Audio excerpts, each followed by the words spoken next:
नमस्कार दोस्तों, एक बार आपका फिर स्वागत है हमारे YouTube channel rise up A to Z में। तो दोस्तों, सारे ही विश्व में, हमारी संस्कृति में भगवान राम की बड़ी महिमा है। लेकिन दोस्तों, हमारे शास्त्रों में बताया गया है कि राम के नाम की क्या महिमा है। तो आज मैं बताना चाहूँगा कि राम के नाम की महिमा या नाम की महिमा। ये उस टाइम की बात है जब समुद्र पे पुल का निर्माण हो रहा था। लंका जाने के लिए समुद्र को बांधा जा रहा था। तो दोस्तों, उस टाइम सभी वानर बड़े बड़े पत्थर लेकर आ रहे थे और पुल का निर्माण किया जा रहा था। तो दोस्तों, नल नील के द्वारा जिस पत्थर पर राम लिख दिया जाता था, वही पत्थर जल में तैरने लगता था। ये सारी प्रक्रिया देखकर भगवान राम आश्चर्य में पड़ गए। कहने लगे कि मेरे नाम की तो बड़ी महिमा है। कहने लगे कि क्या मेरी महिमा इतनी बड़ी है कि मेरे नाम के पत्थर जो है पानी में तैर जाते हैं। प्रभु राम संकट में पड़ गए और जो सच्चे महापुरुष होते हैं, सच्चे संत होते हैं, वो हर चीज़ प्रैक्टिकल करके देखते हैं। जो प्रैक्टिकल में रिजल्ट आता है उसी को ही सारी दुनिया को बताते हैं। तो दोस्तों, भगवान राम वहाँ से कुछ दूरी पर एकांत में चले गए। तो उनको एकांत में जाते हुए हनुमान जी ने देख लिया। हनुमान जी भी धीरे धीरे उनके पीछे चुपके से जाकर खड़े हो गए। तो दोस्तों, भगवान श्री राम ने वहाँ से एक पत्थर उठाकर और समुद्र में फेंका, लेकिन वो आश्चर्य में डूब गए क्योंकि उनके हाथ से फेंका गया पत्थर समुद्र में डूब चुका था। वो सोचने लगे कि मेरा नाम लिखा हुआ पत्थर सागर में तैरता है और मेरे हाथ से फेंका गया पत्थर सागर में डूब जाता है, क्यों?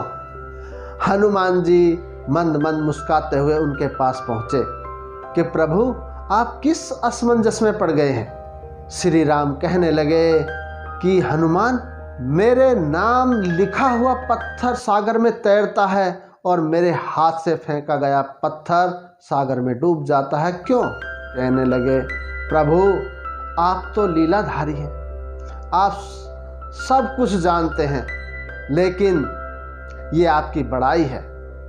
प्रभु, ये जो महिमा है ये तो आपके नाम की महिमा है। तो आपके नाम की महिमा के कारण आपका लिखा हुआ नाम सागर में तैर जाता है और आपके हाथ से फेंका गया पत्थर सागर में डूब जाता है। तो दोस्तों, नाम की महिमा बड़ी दुर्लभ है। हर इंसान के नाम की बड़ी पावर है। नाम ही इन खंड ब्रह्मांडों को रोके हुए खड़ा है। दोस्तों, आपने देखा होगा, मान लिया आप किसी बीमार बुजुर्ग को देखने के लिए गए और उसका नाम रामपाल है, तो आप कहेंगे कि भाई ये रामपाल है, रामपाल बीमार है, लेकिन अस्थमा से रामपाल की डेथ हो जाती है, तो आप क्या बोलेंगे कि ये रामपाल था?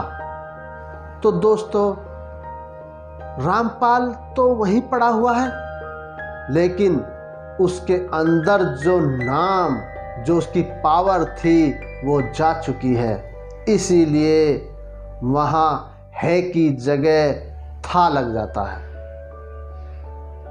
दोस्तों, आपने देखा होगा, किसी भी जीव में से आत्मा चली जाती है तो कहते हैं कि भाई वो फला आदमी था, आज प्रभु को प्यारा हो गया। लेकिन जब तक वो जीवित है तो कहते हैं वो फला आदमी है। तो इसलिए हमारे शास्त्रों में नाम की महिमा का बखान किया गया है और नाम की महिमा अपरंपार है। तो दोस्तों, मैंने आज आपको नाम की महिमा के बारे में बताया कि स्वयं हम जो काम नहीं कर सकते वो हमारे नाम के कारण हो जाता है। तो दोस्तों, मैं आज आपको नाम की महिमा में बताना चाहता था। तो दोस्तों, मेरी वीडियो को देखते रहें। थैंक यू, धन्यवाद।